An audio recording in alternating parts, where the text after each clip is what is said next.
O nosso objetivo nesta manhã é termos uma conversa. Uma conversa aproveitando que temos alguém connosco hoje que nos visita, que estará connosco na escola bíblica e também depois no tempo de culto. E como os irmãos sabem, nós iremos ter então um tempo, não um típica aula de escola bíblica dominical, em que nós estudamos a palavra, em que nós nos aprofundamos na palavra. Esta manhã nós vamos ter uma oportunidade também de ver como a palavra, como Deus, através da sua palavra, trabalha na vida de cada um de nós e, em particular, nesta manhã, trabalha na vida de uma família que um dia deixou a sua casa, deixou os seus trabalhos e enveredou no campo missionário.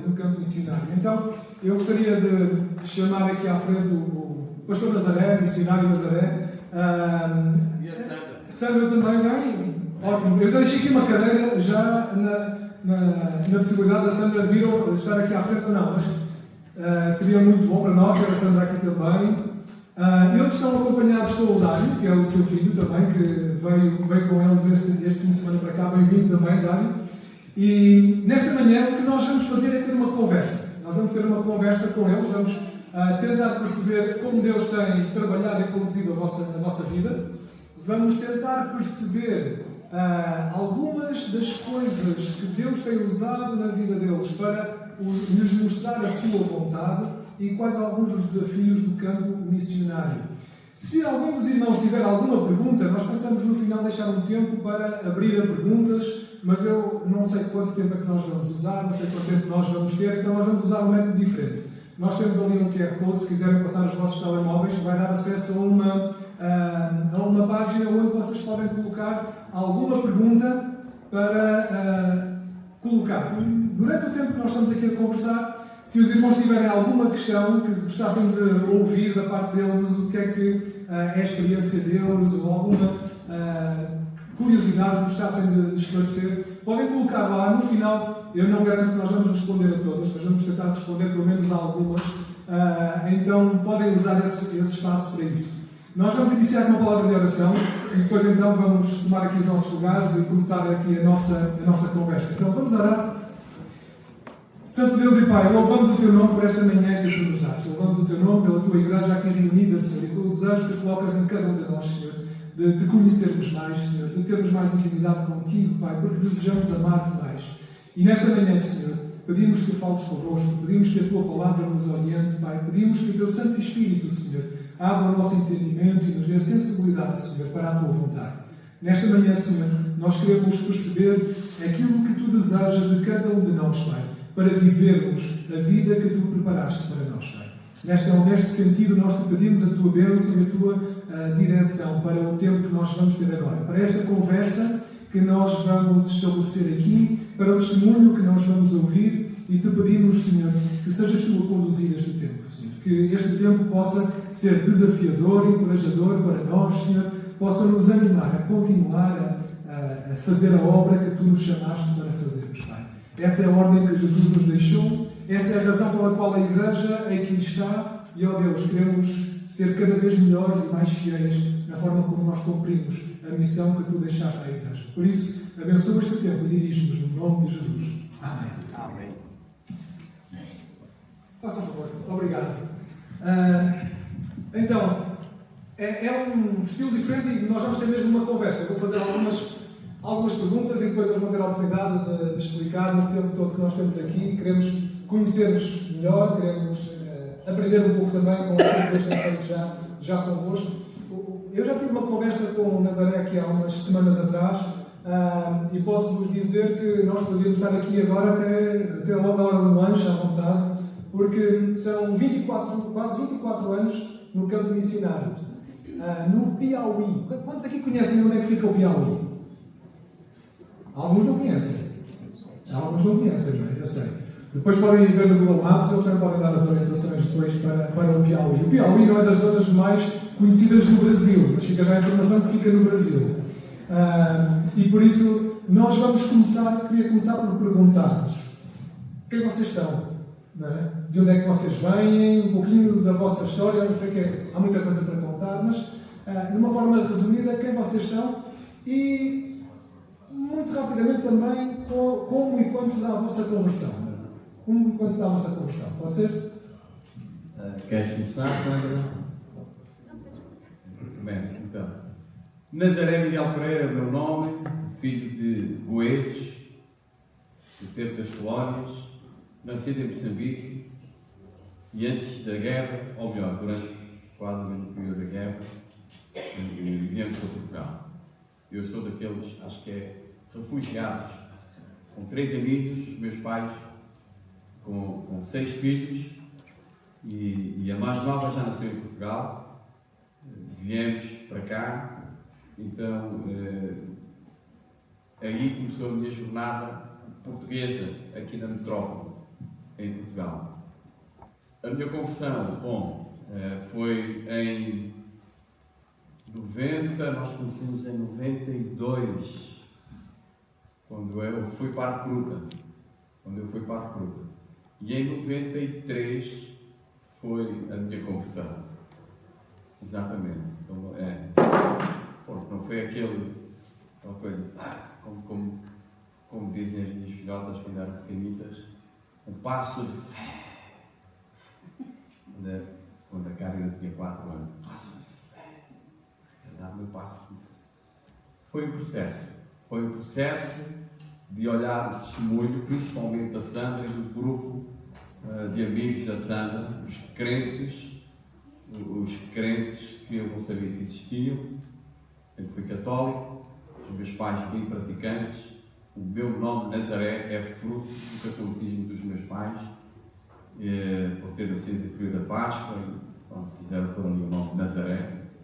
E para mim os crentes eram bichos de 7 cabeças, eram os gajos do Brasil que vêm para cá roubar dinheiro da gente.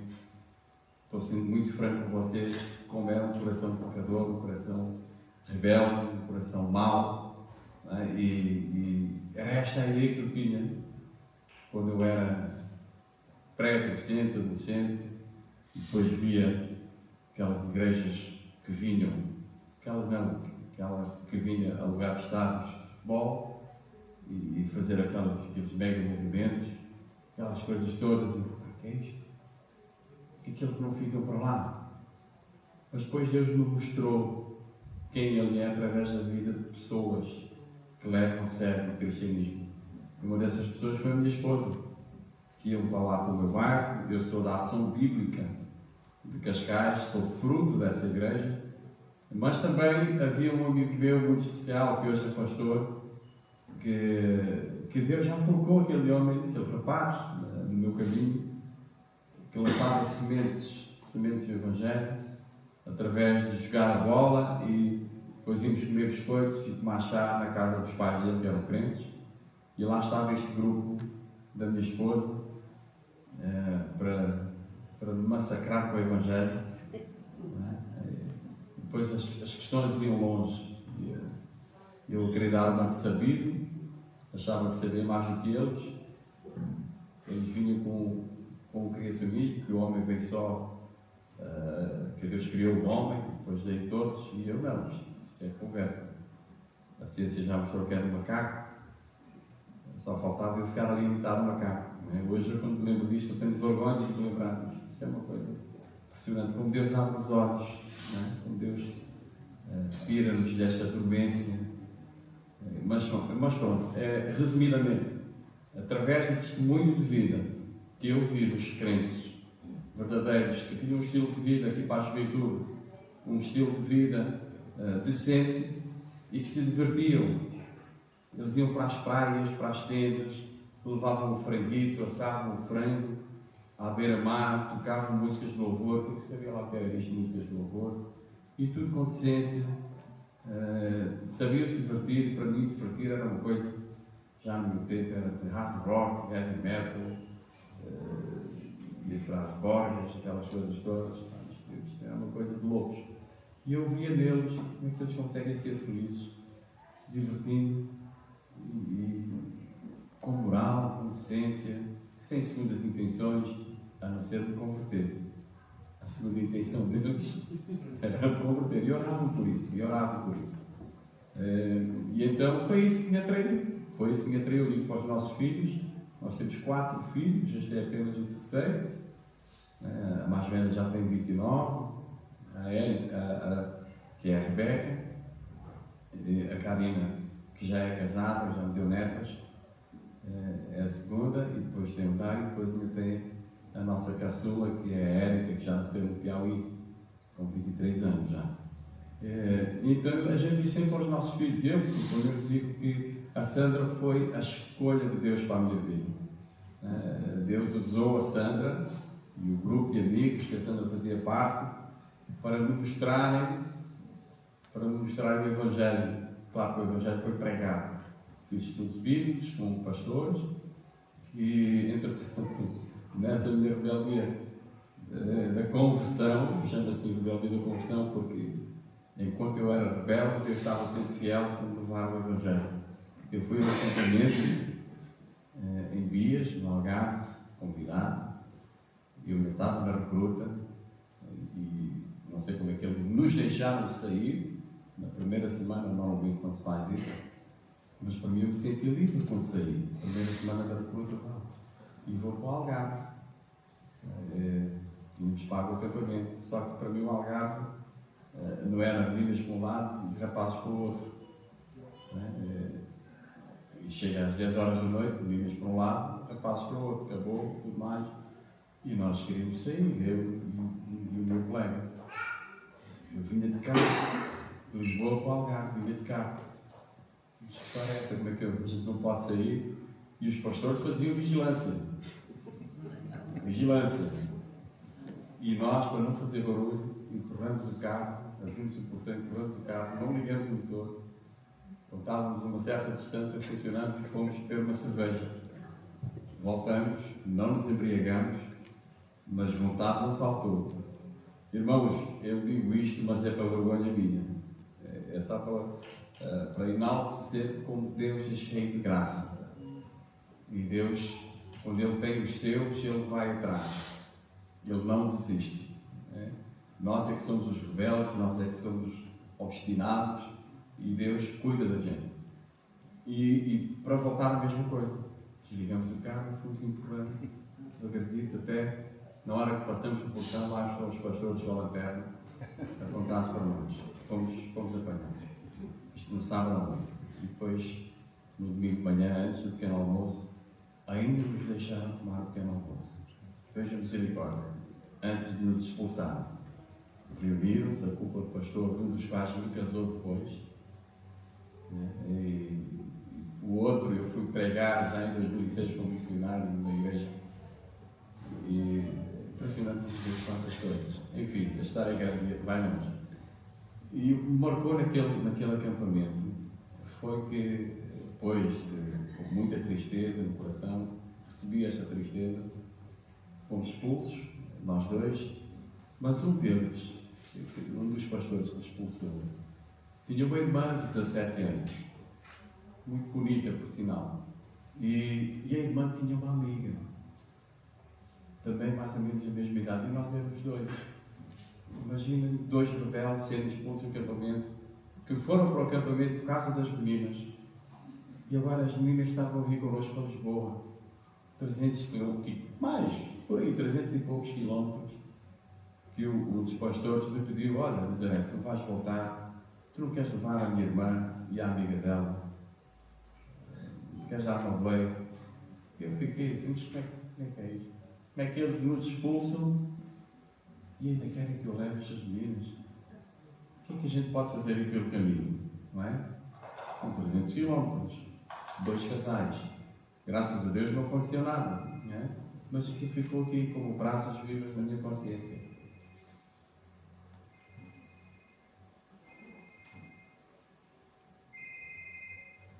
E depois não deu pregações, estudos, testemunhos de vida, e foi assim a minha conversão.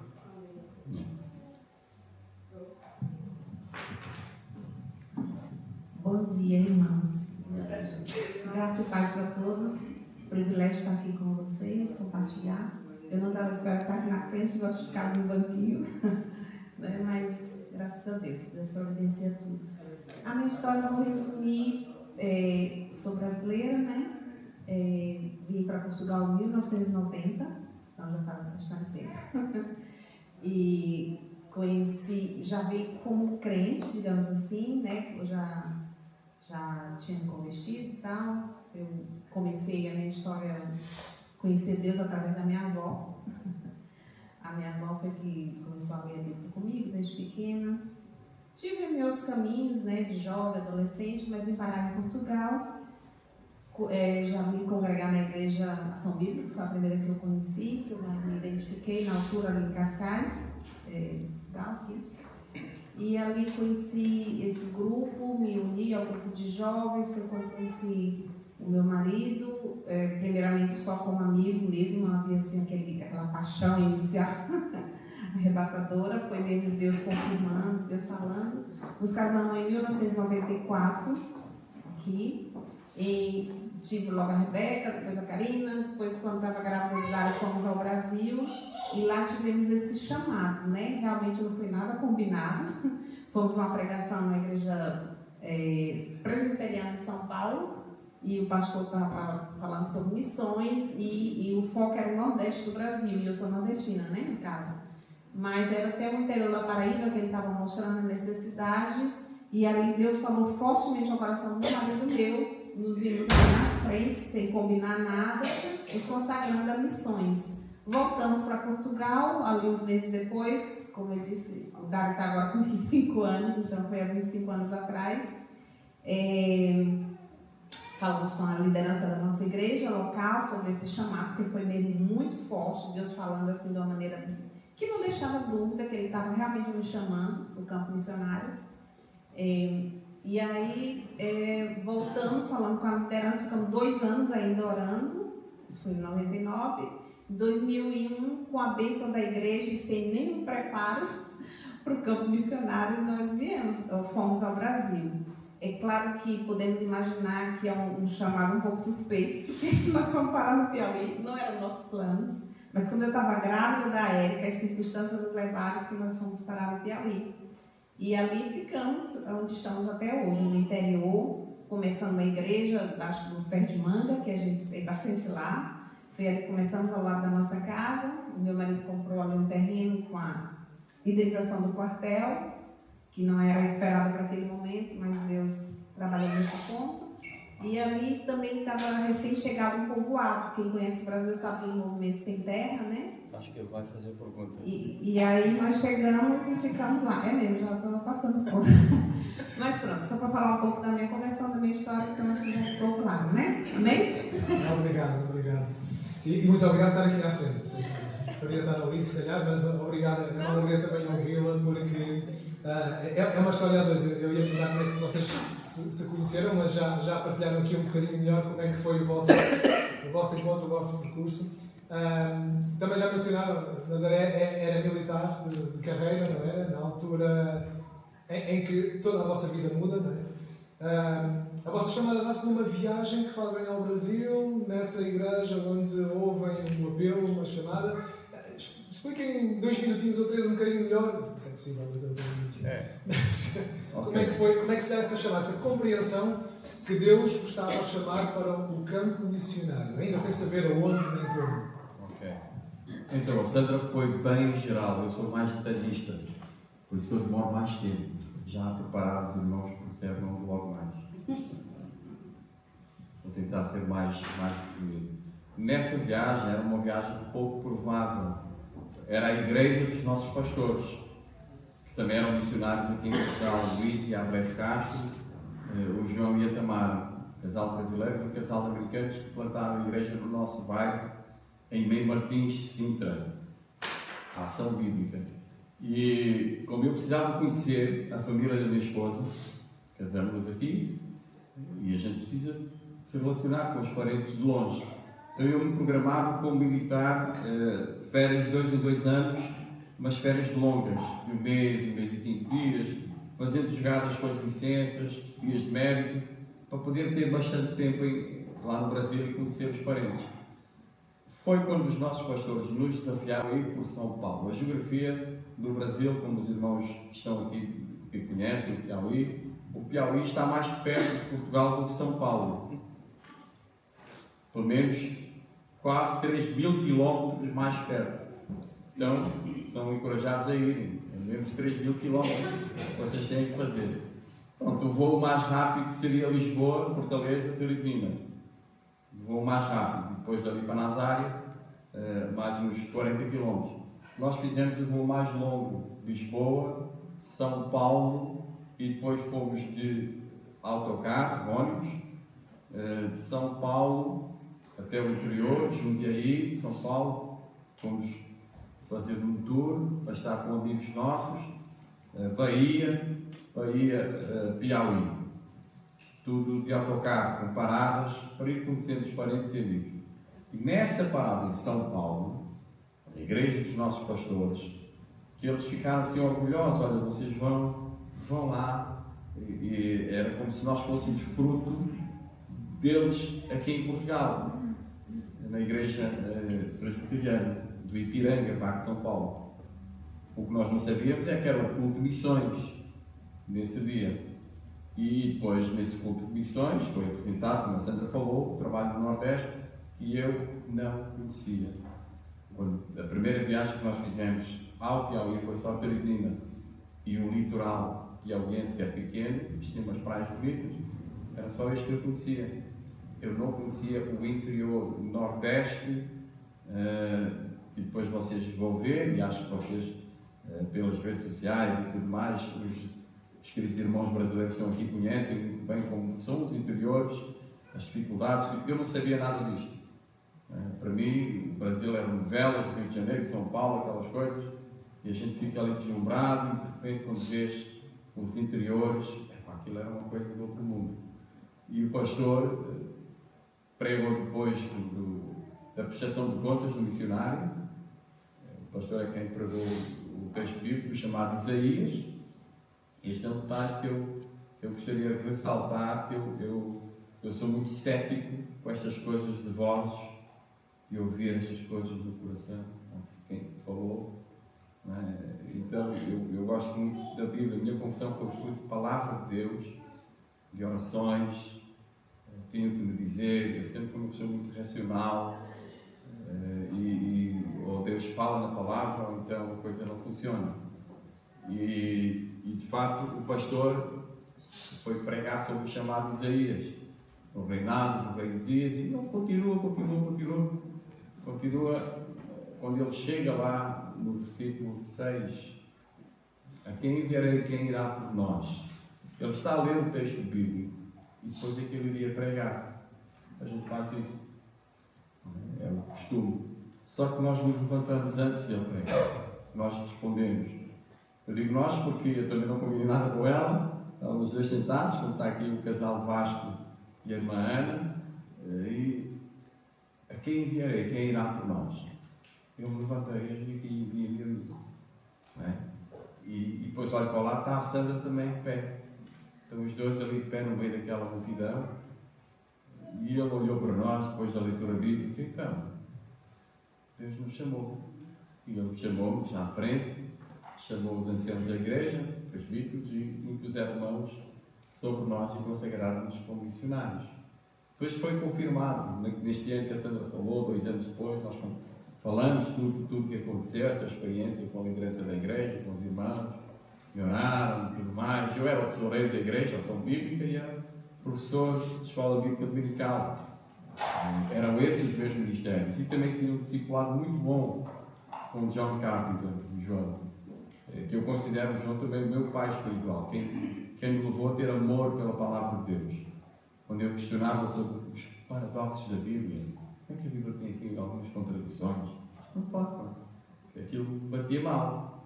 E ele levava-me a interpretar os textos bíblicos e eu me apaixonava por aquilo. Comecei a criar paixão pela palavra no nosso discipulado. E identifiquei nesse discipulado o meu dom de ensino. E na ação bíblica, em Martins, preguei também pela primeira vez. Foi-me dada essa oportunidade e aquilo foi mexendo comigo, falando comigo. E nós compartilhamos então com a igreja o nosso chamado. E 2 anos depois desse chamado, novamente Deus confirmou na sua palavra, porque eu tinha que tomar decisões. Eu fui militar do exército português, já falei com o irmão Vasco, por 8 anos e 8 meses, quase 9. Cheguei à patente de primeiro sargento. E um pouco antes de eu me desvincular, eu teria que tomar uma decisão de dar entrada na papelada para a Academia Militar. Éramos 3 que tínhamos essas condições, um alferes contratado e dois sargentos, na altura, segundo sargento. E tínhamos que tomar decisões, e eles dois foram lá entregar os papéis na secretaria e eu rasguei os papéis, com estas dúvidas no coração. E eles disseram, então tu não vais, Freire, tu não vais, isto não é para mim. Deus já tinha outros planos para a minha vida. E eu é que não sabia exatamente que planos. Era um outro exército, era uma outra jornada. E assim foi. Tive que me desvincular até o ano 2000 e estava com muitas dúvidas. Que vozes foram estas? Como assim? Como é que eu ouvi Deus me perguntando a quem enviarei, quem irá por nós? Eu precisava tomar decisões, 3 filhos na altura. E depois, entretanto, engravidamos, a Érica estava no ventre, tínhamos que decidir. E tirámos uma semana intensa de oração. Estou a entrar nos detalhes. Uma semana intensa de oração. Eu ia perguntar exatamente quais foram os desafios antes de ir para o campo que vocês viveram, é isso de facto que já estás a apontar. Pronto, é isto mesmo, exato. Então, nesses desafios, como qualquer pai provedor, é assim que eu entendo que o homem deve ser. Ele deve ser provedor, deve ser protetor e deve ser pastor. Não é? Estes 3 P's devem estar connosco, como homens. E essa parte provedora estava assim muito preocupada. O que eu vou fazer para o Brasil? E para o Brasil? Como assim? Eu nem sabia. Eu nem sabia para onde é que ia, só tinha o chamado no coração. O Brasil, por causa dela, como ela mesmo disse, olha, sou do Piauí, mas tudo isso me fazia confusão, esses detalhes. E nós tiramos uma semana de oração e jejum, especificamente por direção de Deus, a sua palavra. E foi no mês de abril do ano 2000 que nós intensificamos as nossas orações com propósito específico sobre se aquilo que Deus falou comigo, naquele culto, numa outra ocasião, se era coisa da minha cabeça, as minhas emoções, ou não. E então, nós nos juntamos a uma campanha nacional de oração promovida pela JOCUN, Jovens com uma Missão. Eles escreveram um livro com 30 dias de oração no mês de abril, cada dia um motivo, em parceria com a Aliança Evangélica Portuguesa. E no dia 13 de abril, que foi o dia que nós, então, fiz a pergunta direta para Deus, Senhor, confirma-me na tua palavra. Se aquilo que aconteceu em 99 foi coisa das minhas emoções, ou foste tu mesmo que falaste no meu coração, ao nosso coração. E depois juntamos então à campanha, dia 13 de abril, motivo de oração, orem pelos missionários e seminaristas que vão além mar. Texto, Isaías 6:8. Quem enviarei, quem irá por nós? Então, foi muito claro, estava confirmado. Novamente nós compartilhávamos com a liderança da igreja, estava confirmado, Deus confirmou, é como se Deus tivesse prazer em responder a sua vontade. Ele não tinha obrigação nenhuma, mas ele viu que estava um filho aflito, ele me chamou uma vez, estava confuso, e eu me preparei, então agora nós vamos. E depois, mais detalhes, rapidamente, que isto não ficou assim, né? Isto depois tinha que me desvincular do quartel. Na altura, eu já sabia que ia ser com uma indenização normal, para todo militar, um ano de salário, ou um mês de salário por cada ano de serviço, e era com isto que nós íamos, porque a igreja, eu era tesouro da igreja não tinha condições de abençoar.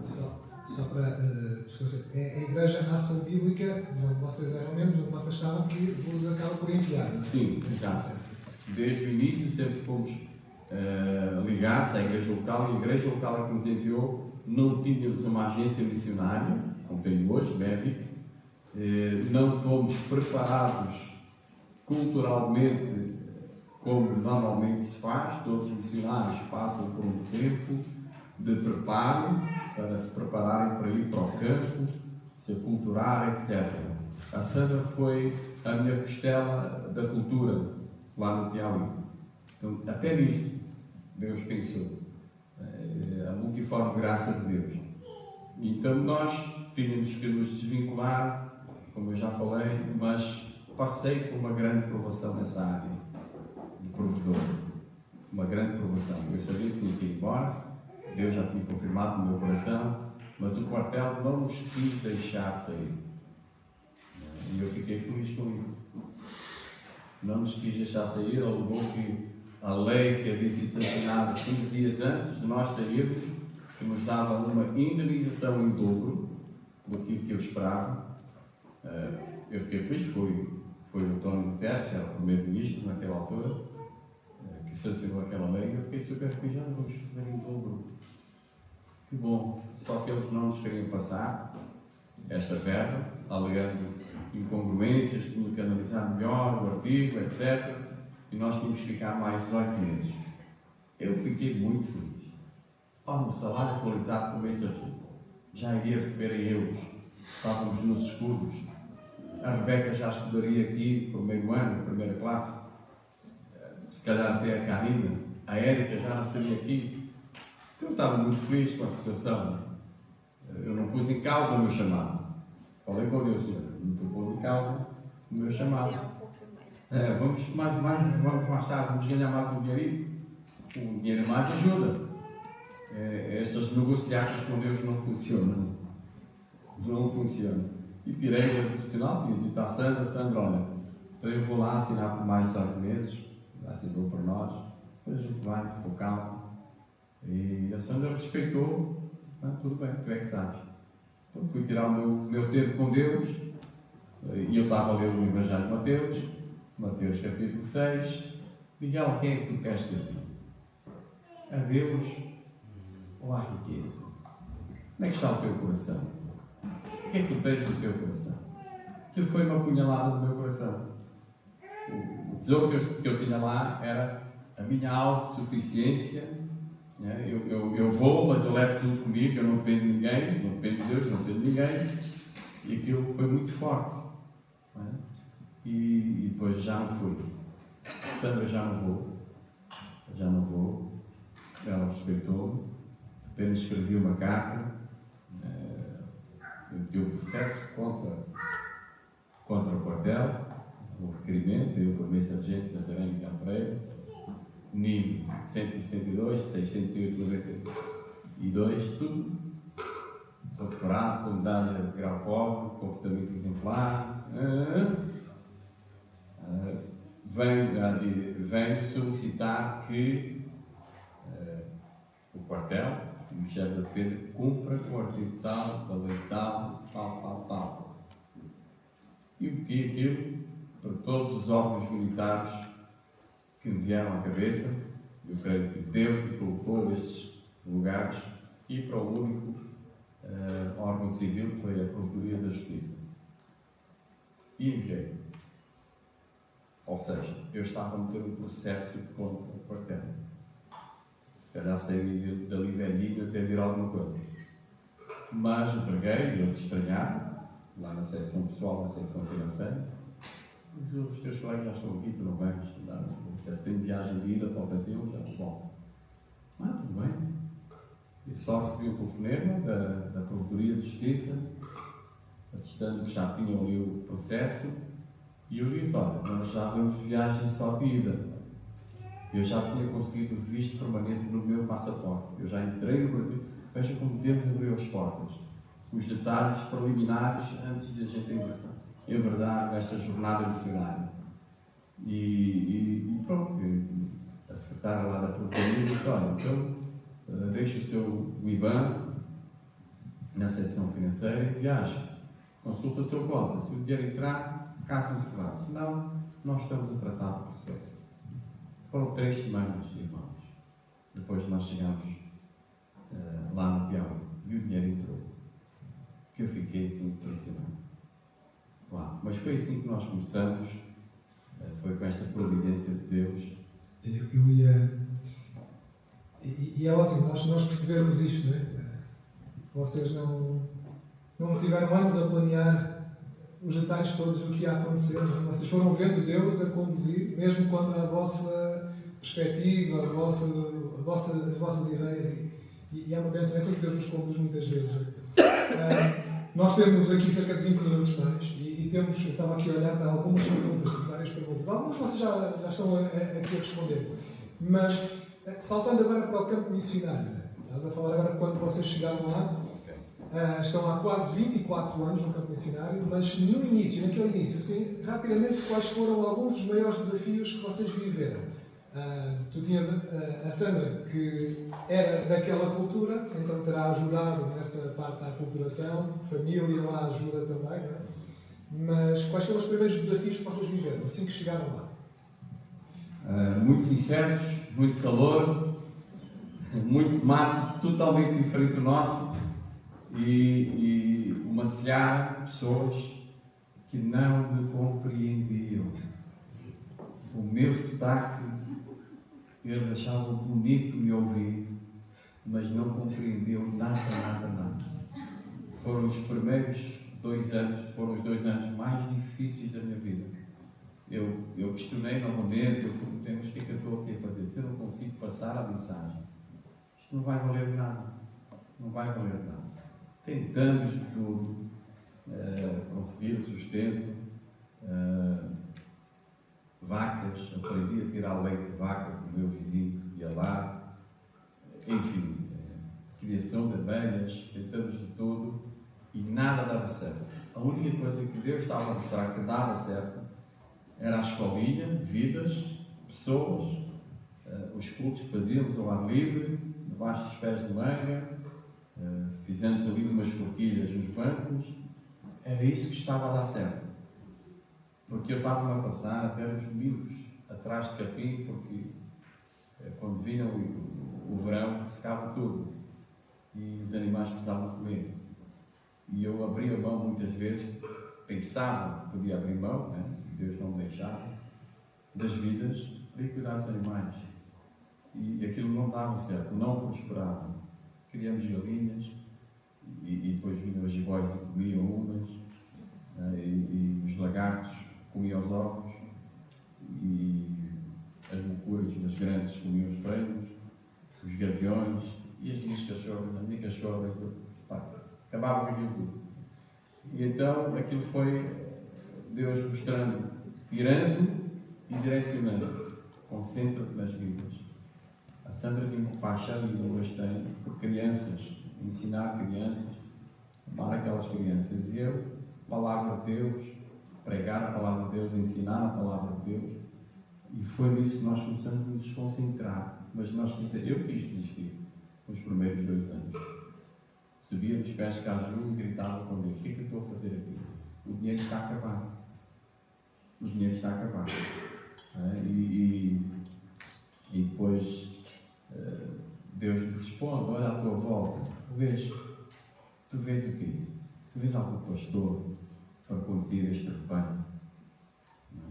Mateus capítulo 9. Pois é, tu és fruto de oração. Não há mais ninguém, ficas tu. Eu gosto de parafrasear com Deus estas coisas, né? A palavra de Deus. Já é grande, são poucos os seus velhos, e tu és a resposta da oração. Depois eu tive que aprender um novo idioma, um novo sotaque, digamos assim, o português de lá. Tive que começar a observar os lábios. A Sandra me ajudou bastante a entender a cultura, olhar as ilustrações rurais, o estilo de vida que eles vivem, como enquadrar isto na palavra de Deus, que eu quero transmitir para eles, a imoralidade praticada, como Deus condena esta imoralidade, ou cultura do lugar, o que é cultura, o que é imoralidade. Então tudo isto tive que trabalhar com tudo isto. Eu não quero lá. Além disso, desculpa me interromper, mas além disso, ainda essa estava a mencionar agora, vocês estavam numa comunidade onde havia um grupo do Movimento Sem Terra, não é? Isso. Talvez alguns aqui não sabem bem o que é, mas que foi... Então, o Movimento Sem Terra é um movimento que ocupa pessoas que não têm condições A gente depois viu que por questões políticas há ali muita coisa que não convém dizer aqui, mas eles ocupam as terras, umas pessoas até que querem trabalhar, mas outras só querem ganhar poder com este movimento. Ocupam as terras e quando nós chegamos eram cerca de 90 famílias que não tinham água, iam buscar água ao rio, e depois o movimento cresceu. Hoje é uma comunidade, uma povoação de 90 famílias para 150 famílias, hoje são mais de 2.000 pessoas ali à volta, que nós influenciamos diretamente. E esse foi o motivo de nós estarmos lá. Essas pessoas, essas famílias completamente desestruturadas, crianças, sem culpa nenhuma, por assim dizer, elas não escolhem nascer, nenhum de nós escolheu nascer, mas nascem em lares completamente destruídos. Filho de um, filha de um, adolescentes engravidaram ali com 13, 14 aninhos, pegam os filhos, jogam para as costas da mãe e vão atrás de outros, e depois nascem de outros pais, enfim, uma bagunça de famílias ali, e cresceu esse desejo no nosso coração, fruto desta invasão, desta comunidade que existe muito no Brasil. Então nós temos que ensinar uma nova cultura, a cultura bíblica. Temos que ensinar estas crianças, temos que ensinar estes jovens a trabalharem, a não invadirem propriedades para conseguirem o que querem. Temos que ensinar que só o Evangelho transforma. A gente entendeu isto desde cedo. Começando a suprir o imediato, mas pensando um pouco mais além. E hoje, graças a Deus, não temos invasores na igreja, temos trabalhadores. Mas graças a Deus, fim dos quase 24 anos, já há algum tempo que vocês têm uma igreja estabelecida, né? Uma graça de Deus, uma igreja batista, vejam lá. Famílias com Cristo, igreja batista, famílias com Cristo. Isso mesmo. Quiseste. Eu sou um pastor batista, da Ordem dos Pastores Batistas Brasileiros, ligados à Convenção Batista Brasileira. E é interessante até porque há muitos irmãos aqui que vêm do Brasil e vêm de igrejas da Convenção Batista Brasileira também, e têm vários contatos lá, é interessante esse detalhe. Mas, perguntava eu, a igreja é o ponto fundamental do que está lá a acontecer, mas há várias coisas que estão a acontecer que vocês têm visto Deus fazer ao longo destes 24 anos ali, não é? Assim, rapidamente, 2 ou 3 coisas que ao longo destes 24 anos Deus tem marcado a vossa vida e a vossa presença lá, ao permitir que vocês vejam acontecer no vosso ministério no campo missionário. Ok, rapidamente. Escolinha Vinde a Mim, regularmente de segunda à quinta, cerca de 40 crianças, em idade maternal, de 2 aos 4 anos, devido à legislação brasileira, estão connosco durante o período da manhã, de segunda à quinta-feira, onde recebem uma merenda, o almoço, é um almoço, nesse período é o almoço, e os primeiros ensinos, pegar as canetas e tal, né? Mais ou menos. E também há um devocional, o Evangelho é anunciado pelos professores de forma lúdica para as crianças, não é? Isso é a escolinha 20 a 20. A escola de música nasceu também no coração da minha filha, e eu só tocava uma nota, eu não sei tocar instrumentos. A guitarra era só uma nota, se era lá, se era fá, não mexia, os dedos não mexiam, as criaturas de Deus, pá. Era assim ficava. Eu acho que eles se sensibilizaram e começaram a aprender música. A Karina toca violino, o Dário também toca violão e o violoncelo, e depois a Tirzi, uma missionária, que a gente considera uma missionária, uma irmã excelente. Ela foi lá ao Piauí várias vezes, ela é mestre em música, e junto com a Karina fundaram a escola de música Terra e Lá, Cântico do Louvor, e fizeram um discípulo, Gilvan, que também é meu discípulo na palavra, tem educação pastoral, e estão lá. Isto é o forte do nosso trabalho social, que visa resgatar vidas para Cristo. É a compaixão de Jesus. Escolinha Vinde a Mim, escola de música Cântico do Louvor, Terra e Lá, em hebraico. E depois tem outros ministérios paralelos, escola bíblica de férias, e mais o desporto, também lidamos com o desporto, sempre procurando resgatar vidas para Cristo. Nós temos alguns minutos e temos o vídeo exatamente para apresentar. O vídeo. Podemos passar agora ao vídeo então? Pode ser? É o primeiro vídeo que está aí.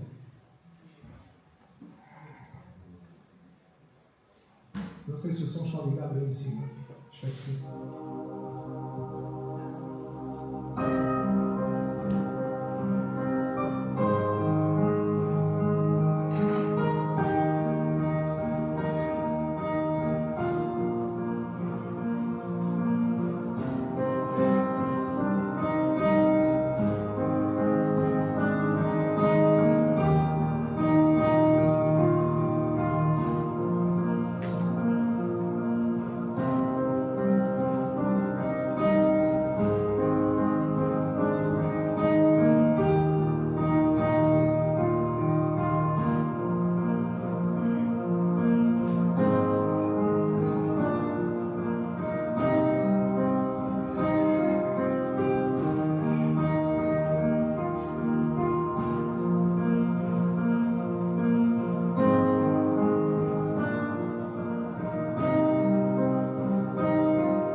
Muito obrigado por este vídeo. É encorajador, aquela última parte em particular, não é?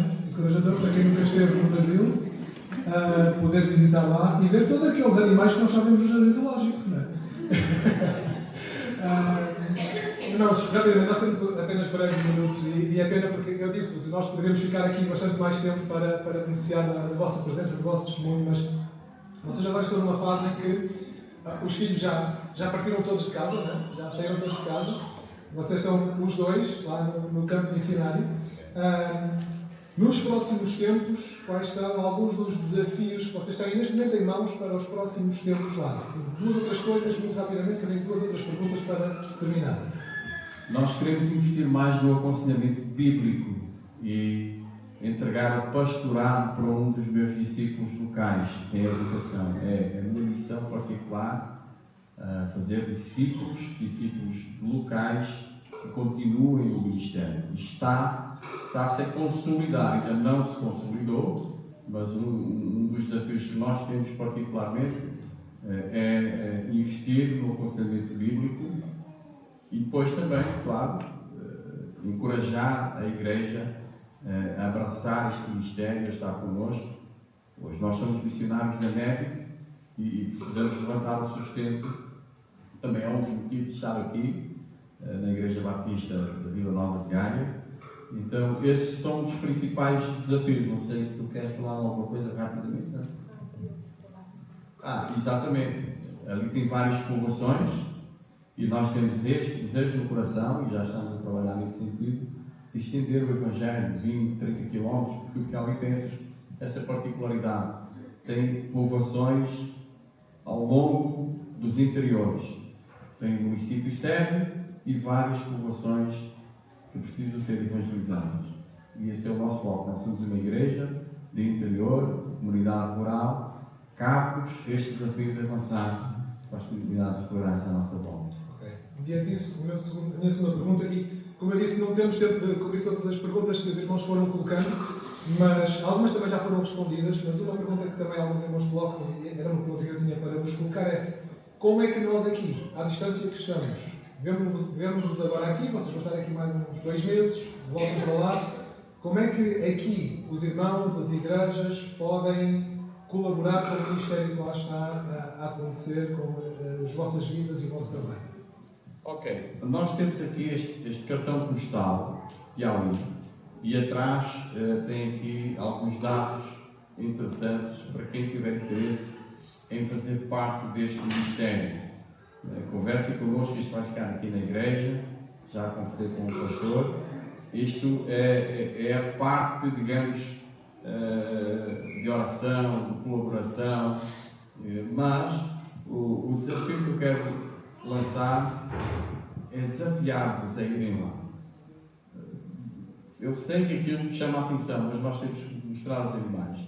Mas se vocês ficarem focados só nos animais, vocês não saem do lugar. Vocês vão ficar aí a olhar, aqueles animais fazem parte da nossa realidade, mas eles não convivem connosco em casa. Quem convive connosco são as pessoas. Não é? E é com as pessoas que nós vivemos. As pessoas têm muito mais carências do que nós e vivem, sobrevivem com aqueles animais. É a realidade deles. Nós estamos lá e convivem também.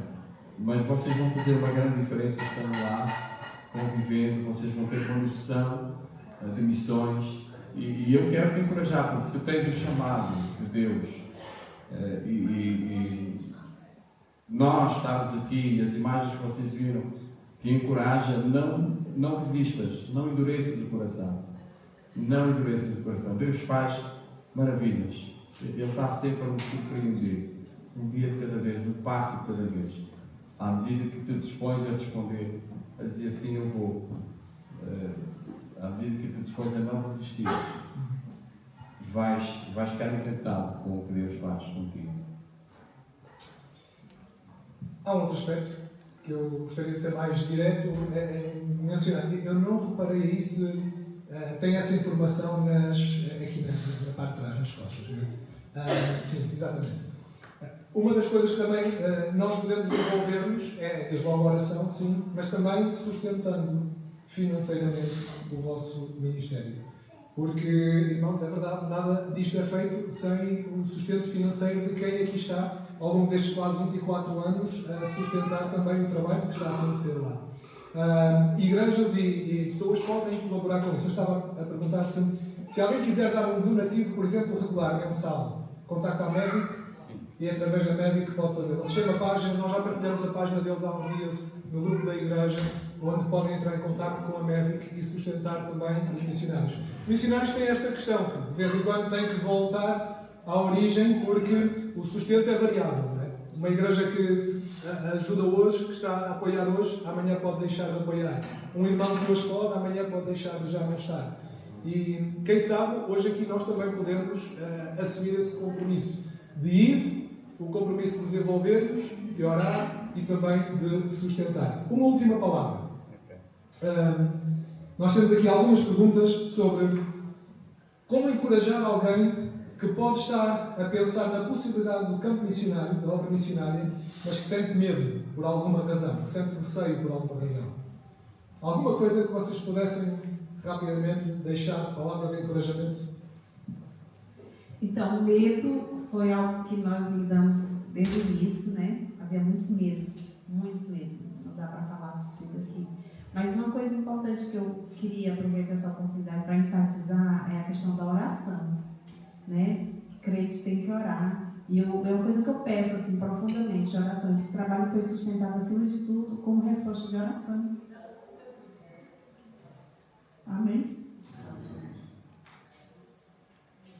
Só mais um detalhe, quando nós ficamos esses 2 anos também em oração, nós desafiamos a igreja a orar e pedimos, se alguém tem alguma palavra para falar conosco, se levante e fale. É que a gente queria realmente ter convicção que era a direção de Deus. Então, a oração é fundamental e a disposição em obedecer, a ter um olhar espiritual, a realidade como serve. Há muitos pecadores. E se Deus realmente colocou no teu coração, não resistas. Seja aqui em Gaia, eu posso ser missionário aqui em Gaia. Tu tens que ser missionário aqui em Gaia. Tens que ser missionário na tua própria casa. Não adianta querer ser missionário longe se não és aqui. Então, o teu chamado começa aqui. Quando tens consciência de que és pecador e onde Deus te tirou. E que está cheio de pecadores à tua volta. E se Ele te chamar agora, vais para o mar, ou vais para não sei onde, não resistas. Ora e aguarda grandes respostas de Deus. E sempre ligar com a igreja local. Não te aventures a fazer as coisas sozinho. Ou estás ligado à igreja local, ou estás fora. Tens que estar integrado na igreja local. Muito obrigado. Muito obrigado, Nazaré, Sandra, por este tempo. Foi um tempo precioso para nós, foi um tempo encorajador também, creio que para todos nós. Dentro de instantes nós vamos ouvir novamente o Nazaré, trazer a palavra de Deus durante o culto. Nós já passamos aqui um bocadinho da hora, vamos terminar aqui, vamos aproveitar para ir à casa de banho, ir tomar um cafezinho, comer alguma coisa muito rapidamente, irmãos. Vamos tentar começar o culto antes das 11h20. Então, neste tempinho, vamos tentar fazer tudo isso para iniciarmos o nosso culto com ligeiro atraso, mas não muito atraso. Depois, durante o culto, nós também iremos ter a oportunidade de orar por eles e por isso nós iremos fazer isso daqui a instantes, está bem? Deus os abençoe e até já.